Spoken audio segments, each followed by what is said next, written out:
Hello, this is Adam Hayter, Vice President of Information Technology with the AIM Institute. Today is Wednesday, September 12th, 2012. Today I'm going to show you how to start creating entity relationship database models with the Lucidchart online charting tool. So I'm using Chrome here on Mac OS, and I'm going to lucidchart.com. This is a great online tool that you can use to create flowcharts of all kinds. What we're going to look at here is how to specifically create entity relationship models for a database design. So I'm going to click sign in here. Now this, like a lot of Web 2.0 companies, has both a free business model and a for pay business model.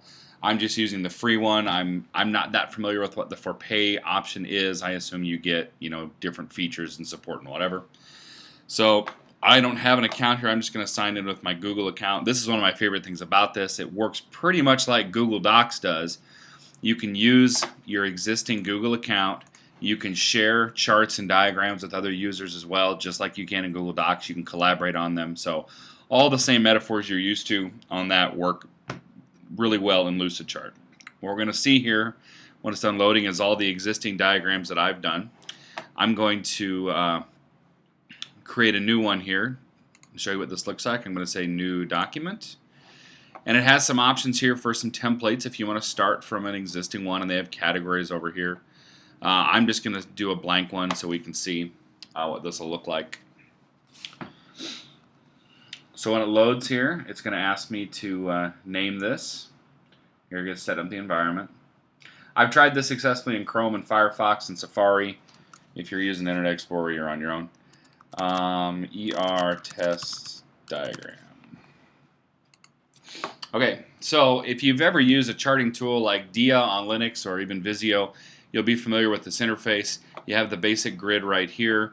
You've got your shape library over here, which you can just drag stuff over and drop it. And then you've got the different formatting options up here. So when I select an item, these become active and there's formatting. There is some right-click stuff as well. You don't always see this in web applications, but this application does take over your right mouse button, so you do have some right-click options. In addition to that, there's also some options over here that are shape-specific.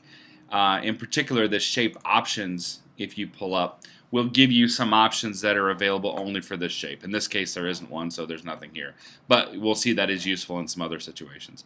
I'm going to click here and hit the delete key, and that gets rid of the shape. So while we're, you can look around here and do sort of the normal flowcharty stuff like this, and then draw a line over to here, and then pick a new shape and do that. This is all very, very easy to do. It follows most of the conventions that we're used to in document formatting with dragging for size and mouse over, the cursor changes to movement, right? And you see these update.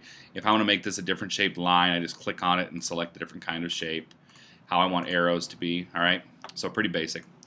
You can select as a group, drag as, select as a group, and then drag as a group, delete as a group.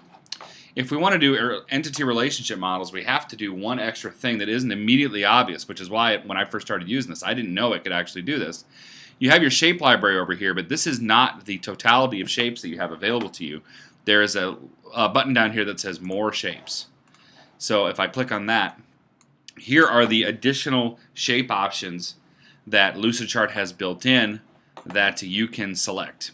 So we see like mind mapping is one. You can do stuff specific to org charts, UML, a Venn diagram. We're going to select entity relationship. So I hit save here. That should update my image library. Now I have entity relationship shapes. And if you've ever done entity relationship modeling, these should look pretty familiar to you. It's not very complicated, but what it does is it gives you an easy ability to identify relationships between the different attributes of an object. So we'll call this table 1, assuming we're designing a database. The cursor's kind of tricky sometimes, so this would be ID,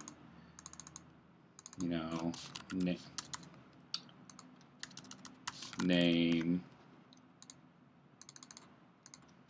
value.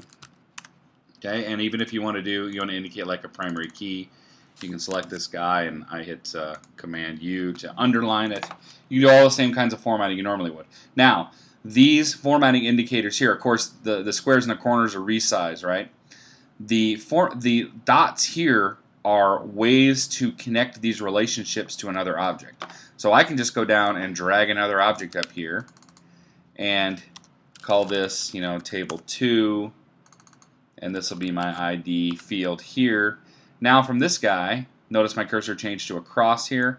I can drag over here and say this is connected there. And if I want to change the kind of relationship we have here, I can do the arrows. If this is a many to many, I can do that. If it's a one to many, I can do that. And you can also put, of course, you can put intermediary shapes in here, right? So if we want to identify a relational shape like that, then I just click this guy and bring him down here and connect these two. Or if I want to connect it to the entire thing, I do it there. If I want to do an individual ID, I do it there. So it makes it really easy to lay these out. Then, it's saving it as I'm going. But you can also do File, Download As, PDFs, images, directly into Visio if you have the Visio program, the whole document of the current page. So check this out. I think you'll find it pretty useful.